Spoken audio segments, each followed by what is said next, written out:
इस क्वेश्चन में कहा गया है let set A contains the element 1 2 3 4 up to 10 and the set B contains the element 0 1 2 3 4. The number of elements in the relation are equal to set of ordered pairs AB which belongs to A cross A and satisfy the condition that 2 into A minus B whole square plus 3 into A minus B belongs to B. You have to fill in the blank. सबसे पहले तो simplicity के लिए मैं A minus B को x मान लेता हूं। क्लियरली यदि मैं a और b की वैल्यू इसमें से कोई लेता हूं तो minimum possible value of a minus b will be -9 और maximum possible value of a minus b will be 9, क्योंकि ये तब होगी जब a 1 होगा b 10 होगा और ये तब होगी जब a 10 होगा b 1 होगा। -8 -7 ये तो क्लियरली पॉसिबल है। फॉर एग्जाम्पल -8 कब होगा?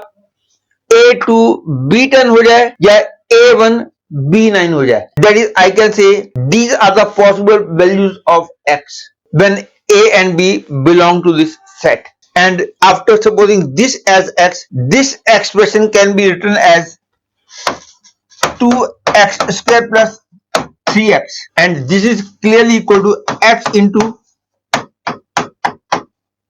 2x plus 3. और अब पता लगाएंगे for what values of x into 2x plus 3 belong to b. That is, for what values of x into 2x plus 3 is 0 or 1 or 2 or 3 or 4. सबसे पहले देखता हूं कि x into 2x plus 3 0 कब हो सकता है। ये 0 केवल एक ही केस में हो सकता है जब x 0 हो जाए, क्योंकि ये तो 0 बन ही नहीं सकता। ध्यान रखो 2x plus 3 is sure to be an odd number, x की वैल्यू कोई भी इंटीजर हो जाए तो इक्वल 0 का केवल एक ही मतलब है कि x 0 हो जाए। तो क्योंकि मैंने a माइनस b को x माना था, x 0 के लिए ऑर्डर पेयर्स जो हो जाएंगे वो 1 1 2 2 3 3 4 4 अप टू 10 10, दैट इज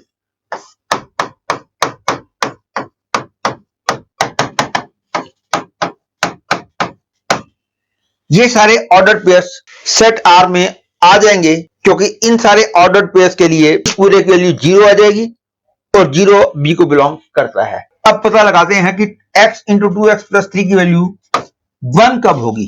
ये 1 केवल तब हो सकती है ये दोनों 1 हो जाए या दोनों -1 हो जाए, लेकिन x जब 1 होगा तो ये 1 नहीं है, इसलिए x इक्वल 1 वाला केस रिजेक्ट कर दिया। x जब -1 है तो भी ये -1 नहीं है, इसलिए ये केस भी रिजेक्ट हो गया, क्योंकि जब x -1 है तो फिर ये 1 है। अब देखते हैं कि x इंटू 2x प्लस 3 की वैल्यू 2 कब होगी। ये 2 होने के लिए या तो ये 2 ये 1 हो जाए या ये -2 और ये -1 हो जाए, तो कोई केस पॉसिबल नहीं है। अब क्लियर है कि जब x 2 होगा तो ये 1 नहीं होगा, इसलिए x इक्वल टू 2 वाला केस रिजेक्ट हो गया।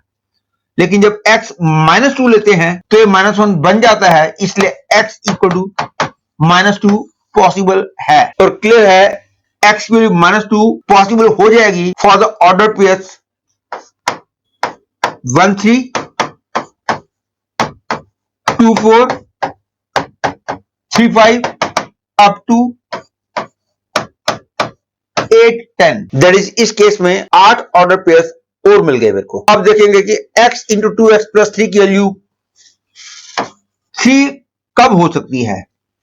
ये 3 होने के लिए ये 3 ये 1 हो जाए या ये 3 ये 1 हो जाए, ये -3 ये -1 हो जाए या ये -3 और ये -1 हो जाए। क्लियर है जब x 3 होगा तो ये 1 नहीं होगा, क्योंकि जब x 3 होगा तो ये 9 हो जाएगा, और x जब 1 होगा तब भी ये 3 नहीं होगा, क्योंकि जब x 1 होगा तो ये 5 हो जाएगा। नेक्स्ट पॉसिबिलिटी इज ये -1 ये -3 हो जाए या ये -3 ये -1 हो जाए। ये -1 है तब ये -3 नहीं है, जब ये -3 है तब ये -1 नहीं है, इसलिए इक्वल 3 ये नहीं हो सकता। अब चेक करेंगे कि x की किस वैल्यू के लिए ये 4 बन सकता है। ये 4 बनने के लिए एक पॉसिबिलिटी है कि ये 4 हो जाए ये 1 हो जाए। ध्यान रखो 2x plus 3 sure to be odd number. ये 4 ये 1 नहीं हो सकता, ये 1 ये 4 तो हम लेंगे ही नहीं क्योंकि ये ऑड नंबर है। या फिर ये -4 हो जाए तो तब ये -1 नहीं है, क्योंकि जब ये -4 है तो ये -5 है, इसलिए